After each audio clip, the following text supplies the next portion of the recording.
Jean-Marc qui me dit qu'il galère entre les particules ni et des. Comment faire pour ne plus se tromper? Il y en a marre. Alors, Jean-Marc qui disait, donc j'ai bien compris que des désigne un lieu dans lequel il se passe une action. Donc, uti de tabemas, je mange à la maison. Uti, c'est le lieu dans lequel je fais mon action. Et l'action, c'est tabemas, manger. Uchi de benkyou shimasu, j'étudie chez moi à la maison. Nihon de, je sais pas, qu'est-ce qu'on peut faire? Karaoke o shimasu. Voilà, je fais un karaoké au Japon. Bon, ce genre de phrase, ça va en général, mais je récapitule quand même pour que tout le monde ait bien l'info, hein. Donc des lieux dans lequel vous faites une action. Ni lieu dans lequel le verbe derrière n'est pas vraiment une action, ça va être exister, ça va être un état, ça va être imas, arimas, sundeimas, habiter aussi. Koko ni imas, je me trouve ici. Ou bien, je sais pas, koko ni megane, des lunettes. Megane ga arimasu, il y a des lunettes ici. Ou bien teburu no ue ni, au-dessus de la table, megane ga arimasu. Donc il y a, c'est pas une action, c'est juste, voilà, il y a ça.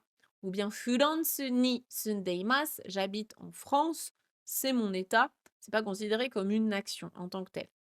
Maintenant, la question de Jean-Marc, c'est spécifiquement sur les verbes tochaku shimasu, donc arriver quelque part, et tomarimasu, s'arrêter à un endroit.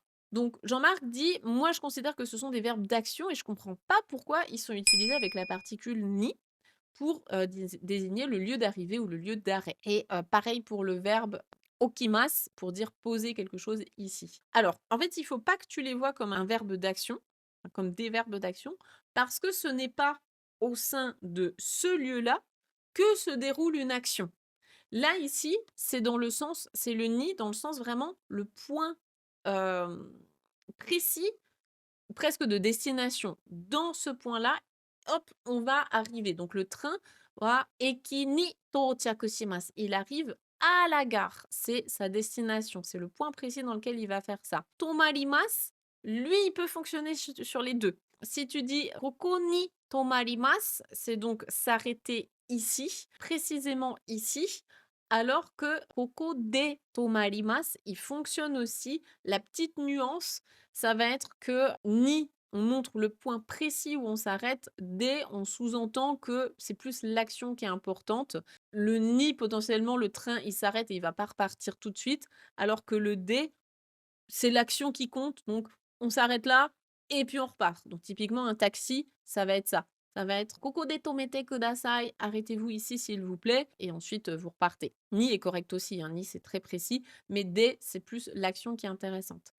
Et par contre, okimas, là encore une fois, on est sur le lieu précis dans lequel on va poser quelque chose. Donc ce verbe-là fonctionne avec ni parce que koko ni okimas, je pose ce truc ici, c'est le point précis dans lequel je fais ça. Donc ce que tu peux te dire, c'est que ni, c'est un point précis, un petit peu comme, moi j'ai l'emoji du petit pin, tu sais la petite punaise que tu vas mettre sur une carte. Eh ben, tu peux te donner cette image-là en tête pour ni, lieu précis dans lequel il se passe ça. Alors que D, ça va être plus large. Je crois que c'était Ace Kid qui avait donné l'image d'une une lampe torche. Je crois qu'elle avait donné ça comme image. Une lampe torche qui va éclairer un point plus précis et plutôt un gros faisceau lumineux qui va éclairer un point plus large. Je sais pas si ça peut t'aider, mais voilà. En tout cas, le ni, c'est très précis et le dé, c'est le lieu défini dans lequel tu fais ton action. Si jamais vous avez besoin de réviser aussi les particules ni et est pour tout ce qui est déplacement, j'avais fait une vidéo spécifique là-dessus, donc vous pourrez aller la voir. Elle est dispo sur la chaîne YouTube.